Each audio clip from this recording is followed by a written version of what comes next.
I am not looking forward to making this video.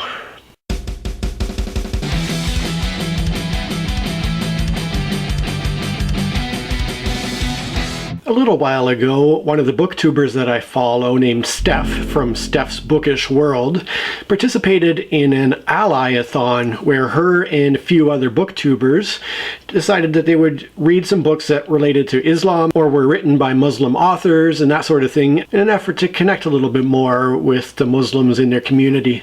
They invited others to participate and they gave out a bunch of book titles as possible suggestions of books to read. And one of the books they mentioned was The Kite Runner by Khaled Hosseini.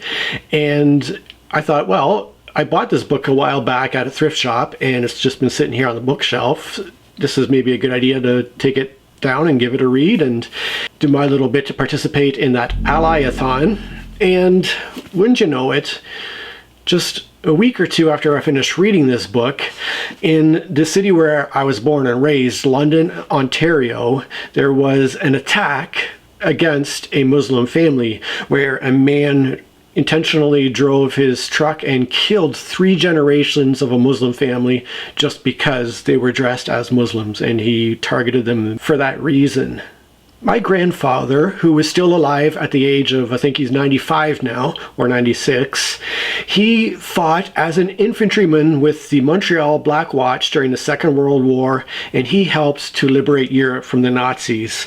In his lifetime, because he's still alive, we are seeing once again a rise of these neo-Nazis, these white supremacists and racists, and I don't know it's necessarily that there's more of them out there. I just feel like they are becoming increasingly boldened to put themselves out there because they're not facing the proper response from the communities that they're popping up in. We should not be afraid of them. They should be afraid of us. They should be afraid to stick their heads out of their little maggot holes and openly flaunt their white supremacy and neo-Nazi ideologies. My grandfather came back from the war physically alive, but it took mentally from him. He lived the rest of his life with PTSD so that we could have freedom. And one of those important freedoms is freedom of religion and freedom of belief. My grandfather is a hero to me, and I know that I will strongly oppose such things. So anyways, it's all just a terrible coincidence that this terrorist attack, this expression of hatred occurred just after I had participated in a group that wanted to educate themselves more about Islam. Now, getting to the book itself, The Kite Runner, unfortunately, I hated it. I really found it to be incredibly depressing. I found there to be not really any redeeming qualities or uplifting moments. It was just depressing from first to last. And before I get into that, I want to make one thing clear. Yes, I am not a religious person. In fact, I would say I'm a bit of an anti-religious person. I hope that humanity will continue to grow out of its dependence on religion. But although I may be opposed to religion, I am not opposed to people that worship and have faith in whatever it is they have faith in. I believe in their freedom to do so. And I believe that people of all belief systems, religions, whatever, need to be treated with respect and kindness that is deserving of all humans. So I don't like religion. I do support religious people. Now, on to the book here, The Kite Runner. And its whole theme is basically hit on in the first paragraph of the very first chapter. That was a long time ago, but it's wrong what they say about the past. I've learned about how you can bury it, because the past claws its way out. I think those of us who have experienced quite a lot of trauma in our lives can relate to the past having kind of a permanent effect on a person. And then right near the very end of the book, there's this emphasis on the past giving perspective. And the book says, "Not that it was such a bad fate, everything considered, but I couldn't tell him that. Perspective was a luxury when your head was constantly buzzing with a swarm of demons." Again, it takes me back to trauma and having a hard time maintaining perspective with that lingering in the past in the background. Part of dealing with the difficulties of the past, too, might involve forgiveness. And there was this very interesting statement about forgiveness that said, "That last thought had brought no sting with it. Closing Sohrab's door, I wondered if that was how forgiveness budded, not with the fanfare of epiphany, but with pain gathering its things, packing up, and slipping away unannounced in the middle of the night. There is some truth to that, I think. On the other hand, I feel that forgiveness in general is pushed a little bit too much. I think that a lot of the times when victims are pressured to forgive, it's not giving them the space they need to experience their own real emotions necessarily. And I think that there isn't always a place for forgiveness, although a lot of people do find it to be helpful in some circumstances. So that's kind of the whole theme of the book, is dealing with the past and how much of the past can be dealt with, perhaps. But the book essentially starts off with a young boy who is growing up in Afghanistan. He has a friend who is essentially the house servant, or at least the second generation of house servants. The friend that he has is young like he is. But he grows up, he experiences some pretty awful things with this friend, and then eventually when the USSR came in and invaded Afghanistan, this character's family fled to the US. Then our character kind of grows up in the US, and at some point receives a phone call that forces him to confront some things that happened in the past growing up in Afghanistan. Although it didn't necessarily force him to confront it, as it gave him an opportunity to perhaps atone for something that had happened. And so the remainder of the book is this now adult character going back to Afghanistan and seeing what he can do to sort of right some wrongs that had happened. How successful he ends up being is the end of the book here, so I'm not going to spoil anything else. That's just kind of a summary of what we're following in this particular book. Now, before I get into the things that the book had me thinking about, let me just talk about how it was written. And the writing style is a very simple, easy to follow prose with a bit of beauty in some of its descriptions. For instance, here are two different descriptions of the sky that were mentioned at a couple of points. First of all, we have the streets glistened with fresh snow and the sky was a blameless blue. Blameless is a very cool adjective there. And then later, the sun had almost set and left the sky swathed in smothers of purple and red. So strictly from a prose perspective, the book was an easy read and appealing in its descriptions. Now, it was not an easy read from the perspective of the content. Now, I really wish that there had been some kind of warning that the book was going to be dealing with child sexual assault, because generally, well, let's just say it's triggering for me due to very personal circumstances with that. So I could have definitely done without reading the book just from that point of view. So the ease of read from a writing perspective versus a content perspective were kind of opposite of each other. The characters were interesting, although almost a little too caricaturish, with the character who is blameless and just completely never at fault for anything versus the character who is always kind of getting into trouble, causing issues or whatever. I did relate to this one aspect of one of the characters who is described as never telling a lie, and it's just kind of been one of the weird things that I've been kind of big on over my life, is being 100% honest 100% of the time, which in retrospect, I don't know, it's maybe not always the best policy, but I've always prided myself in being somebody who can be trusted to say what I see to be the truth. But here's how the main character describes this aspect of his friend's personality. The narrator says, "To this day, I find it hard to gaze directly at people like Hassan, people who mean every word they say." But then a short time later, a different character says, "It hurts to say that," he said, shrugging, "but better to get hurt by the truth than comforted with a lie." What I've discovered through being an honest person is that maybe there are times when it's better to be comforted with a lie. I still don't know if I could be dishonest, but, you know, sometimes kindness takes the form of a lie, I suppose. So extending beyond the characters to the full setting, Although I guess I didn't mention when I was talking about the writing that the book is written entirely in the perspective of the main character and is sort of narrated by that character. So there is just the single point of view in the book. But moving beyond that, we do get some deep looks into the culture of Afghanistan, the politics, and the religion of Islam. And we'll look into that in a second here, but one of the Afghanistan references that I liked here was to the royal palace at Kabul. This bit says, "And for the most part, even though a new leader lived in Arg, the royal palace in Kabul, life went on as before." Like, I love that the royal palace in Kabul is named Arg, A-R-G. I also learned that there is very much a caste system in Afghanistan where people of different ethnicities, I guess, end up being ranked according to their ethnicity.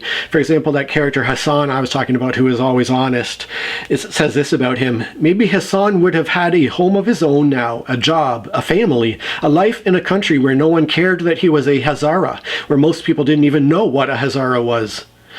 So yes, apparently, since his ethnicity was Hazara, he was in a class below our main character, who is kind of in the ruling caste of Afghanistan. He was from a very wealthy family, and they had these Hazaras as their servants because they were a lower caste.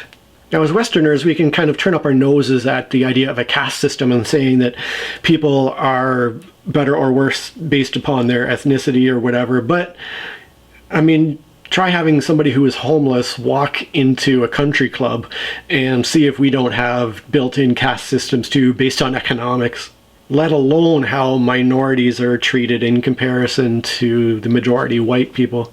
Now, besides cultural stuff, we also get some glimpses into Islam. One of the things that come up are, as with Christianity, where there are different denominations of Christianity, there are different versions of Islam. There's Shia Muslims, and I'm totally forgetting the name of the other kind of major branch of Islam. Sunni, I think it is. Sunni.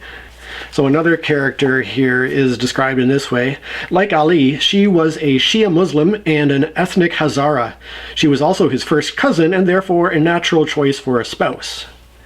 Well, I don't know about the natural choice there, but it does mention that there are a couple of ways she could be looked at badly by other people based on their own cultures and beliefs.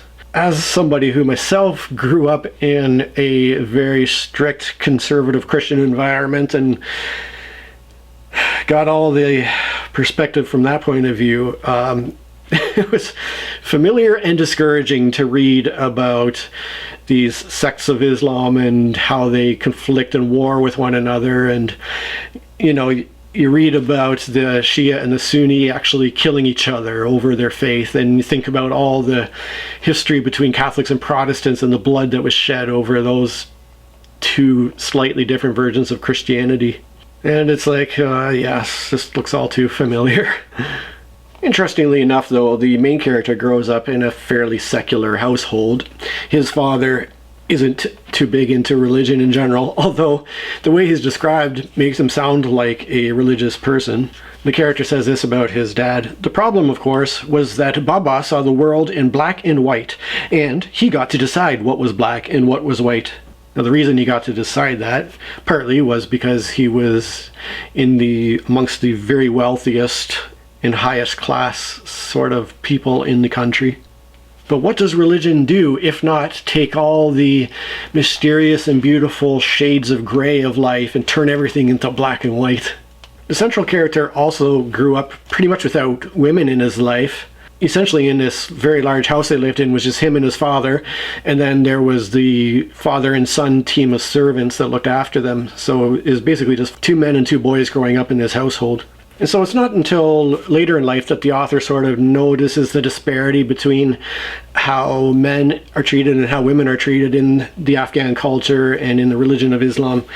And the author says this: "I kissed her cheek and pulled away from the curb. As I drove, I wondered why I was different.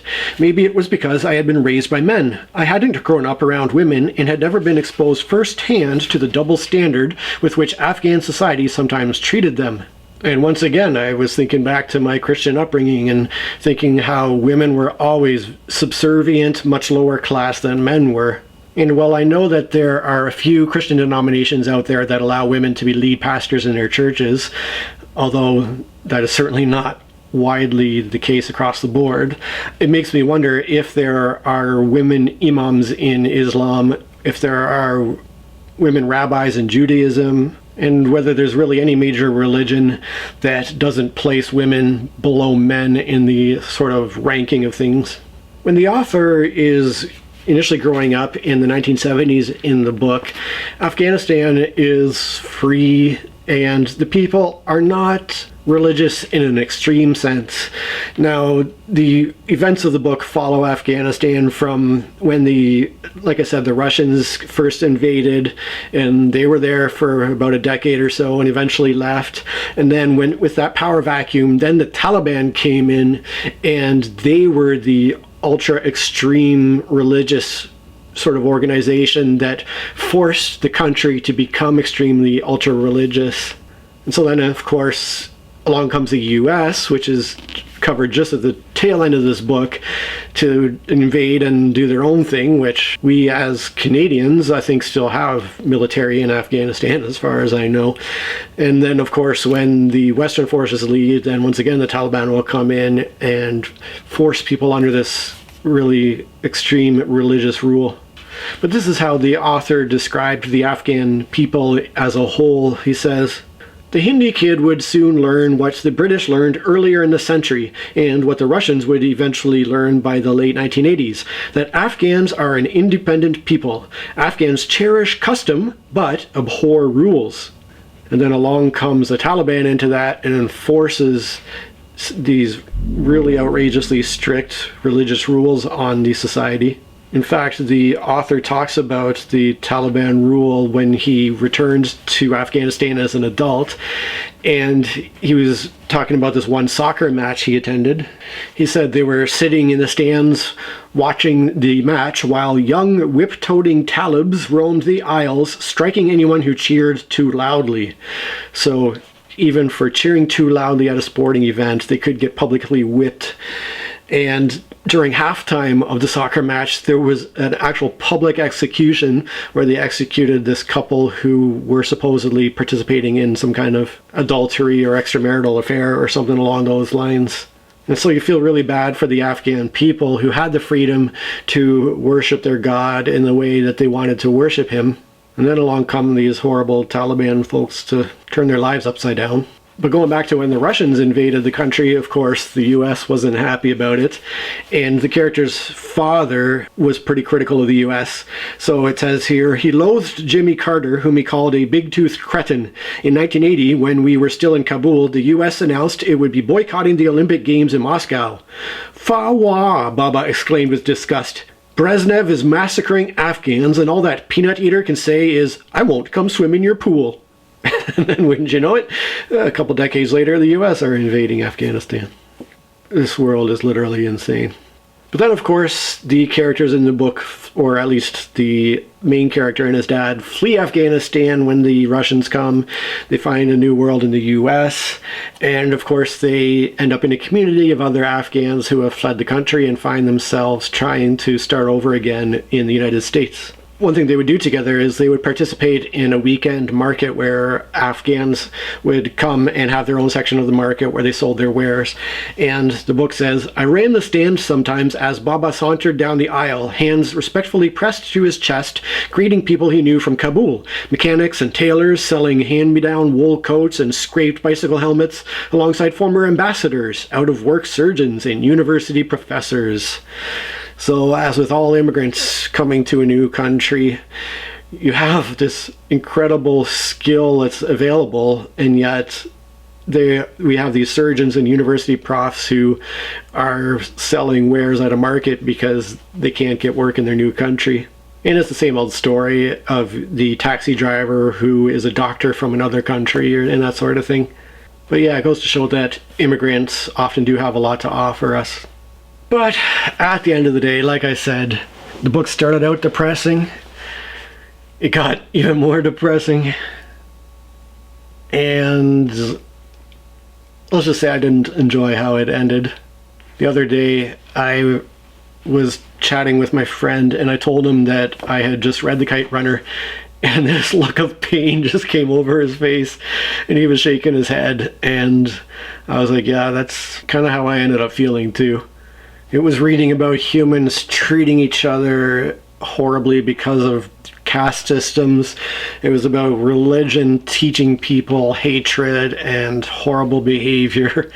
And it was just the heartbreaking experience of an immigrant in the US. And it's all kind of summarized by this one sentence here. Another character, Rahim Khan, barked a bitter laughter. It was Homera and me against the world, and I'll tell you this, Amir Jan, in the end, the world always wins. That's just the way of things. It's true, though. Doesn't mean it's not depressing, but it's true. And there is the advantage of those comforting lies like, it'll get better someday. If you have anything to add about any of that, I would love to hear about it in the comments. Maybe you got something that'll cheer me up even. Whatever you're thinking, I would just love to carry on the discussion below here in the comments, so let me know. And then just before I sign off, I want to send a huge thank you to my Patreon supporters, especially to my higher tier supporters, Joanna and Paul. You are the greatest. Thank you. The preceding video has been brought to you free of charge by me, Josh. The only thing I ask in return is that you could do one of the following. Give me a thumb up, push the subscribe button, or share the link to this video with somebody who you think would enjoy it. Cheers. Or we're related. Or, although some people do find it very helpful in certain although a lot of people do find it to be very helpful in circumstances.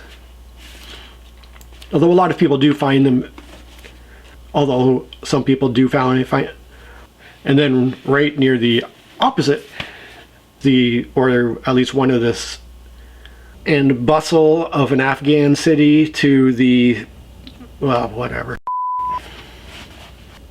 So in terms of, and kind of pleasant, I learned, now as Westerners we can turn up to, now as Westerners we can, I mean, I think we still have